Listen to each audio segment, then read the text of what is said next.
Halo semuanya, perkenalkan saya Fanya Azhara Emaniar, mahasiswa bimbingan dan konseling dari Universitas Negeri Semarang. Hari ini saya akan memaparkan hasil kajian kritis saya untuk tugas UTS mata kuliah advokasi dan mediasi.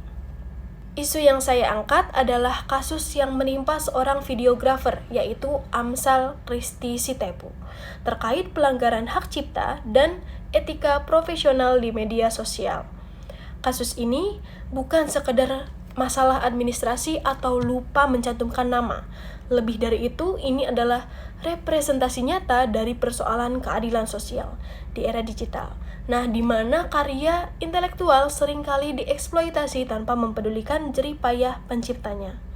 Secara singkat, kasus ini bermula saat Amsal mendapati karya video sinematiknya digunakan oleh sebuah instansi atau pihak ketiga tanpa izin, lalu tanpa kontrak juga, dan bahkan atribusi identitas pencipta aslinya.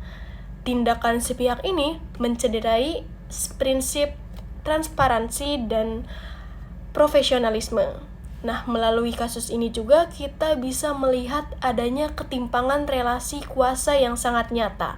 Pihak yang dominan seringkali merasa memiliki legitimasi untuk menggunakan aset individu tanpa beban moral, lalu berasumsi juga bahwa kreator kecil ini tidak akan mampu melawan.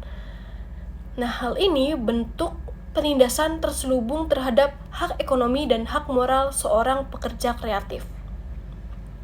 Jika kita bedah melalui kacamata pedagogi kritis, perampasan hak intelektual berakar pada otoritas besar yang mengabaikan hak pihak yang lebih lemah.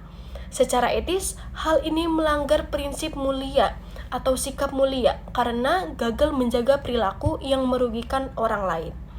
Dalam pelayanan advokasi, tindakan tersebut juga menabrak prinsip keadilan atau justice. Nah, merujuk pada teori Kitchener, yaitu keadilan menuntut perlakuan yang sama dan proporsional bagi setiap individu. Lalu selain itu, langkah Amsal memviralkan kasus ini selaras dengan prinsip publisitas menurut Studer, guna meminimalisir konflik kepentingan dan memaksa adanya tanggung jawab moral yang selama ini dihindari oleh pihak yang lebih kuat. Nah, menariknya, Amsal telah melakukan advokasi diri atau self-advokasi yang sangat luar biasa. Ia menunjukkan karakteristik advokat yang berani mengambil resiko. Ia menggunakan teknologi bukan hanya sebagai media hiburan ya, tapi sebagai instrumen untuk mendokumentasikan ketidakadilan dan menggalang dukungan massa untuk menyeimbangkan neraca keadilan. Nah, sebagai simpulan, kasus Amsal membuktikan bahwa keberanian bersuara sangat krusial di tengah sistem yang eksploitatif ini. Dari sini saya merumuskan beberapa rekomendasi strategis. Yang pertama, yaitu penguatan literasi hukum dan haki di sekolah, agar siswa itu memiliki kesadaran kritis akan hak mereka, itu seperti apa.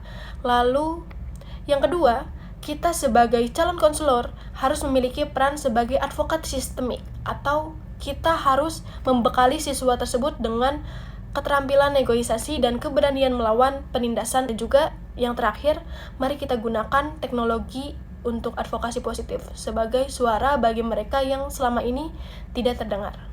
Mungkin itu dan demikian paparan kritis yang saya sampaikan. Mari kita mulai lebih menghargai setiap karya dan terus memperjuangkan keadilan sosial dimanapun kita berada. Terima kasih. Wassalamualaikum warahmatullahi wabarakatuh.